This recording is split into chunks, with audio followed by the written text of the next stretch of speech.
Salut tout le monde, nouvelle vidéo, on se retrouve une nouvelle fois sur le terrain. Cette fois c'est pour parler de la différence entre les exercices à charge libre et les exercices isolés.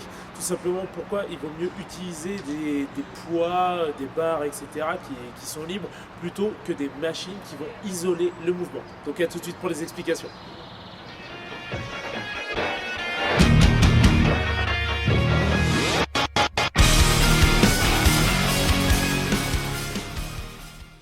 Alors pourquoi il faut éviter en fait d'utiliser des machines ou du moins diminuer le travail sur la machine et augmenter plutôt la quantité d'exercices à charge libre.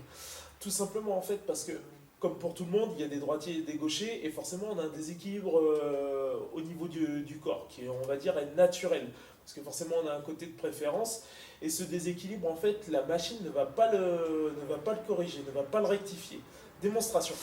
Donc là par exemple à la presse on se rend bien compte que si par exemple j'ai les pieds qui sont en décalage, donc c'est volontaire, hein, c'est juste pour la démonstration, et bien même si je pousse un peu plus d'un côté que de l'autre, voire même que je mette juste la pointe de pied d'un côté, je peux quand même remonter la charge. Et il y a une jambe qui va travailler plus que l'autre. Et pourtant la machine, je peux quand même la descendre et la repousser.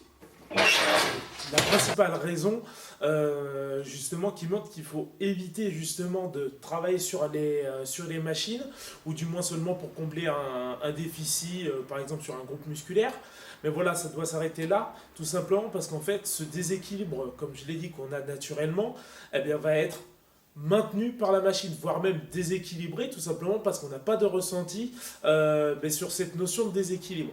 Donc comment on peut faire justement pour rétablir ce déséquilibre, arriver un petit peu à remettre les choses à niveau pour être un peu plus centré, pour éviter justement de se blesser, c'est justement ce que je vais vous montrer maintenant avec les charges libres. Si on prend pour un même groupe musculaire, donc là je démontrais tout à l'heure à la presse, donc pour solliciter les jambes, si on prend un exercice très connu, le squat. Si je le fais justement avec barre, on va remarquer une petite personne qui s'est mise là. Hop là.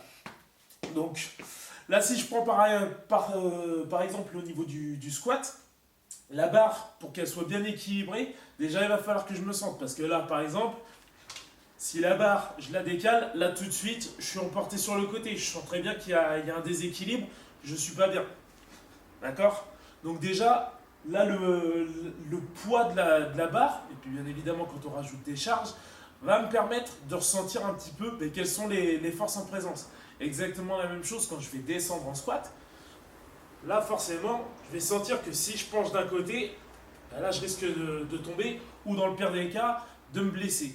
Donc du coup c'est vraiment ce qu'on veut éviter, et c'est ce qui me permet justement de ressentir si je suis bien équilibré, si je suis bien stable au niveau du corps.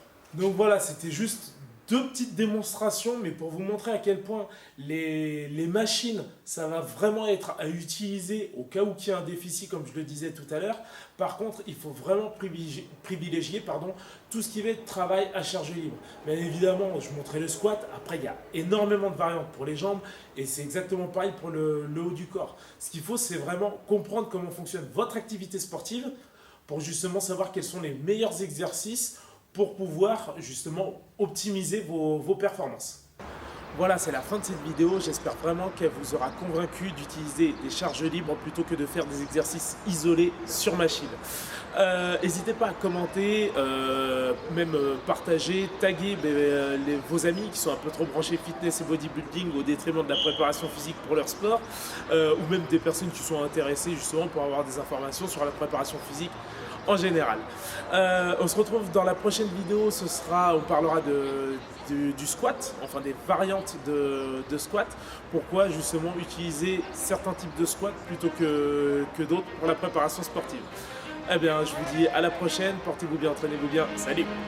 Let's go!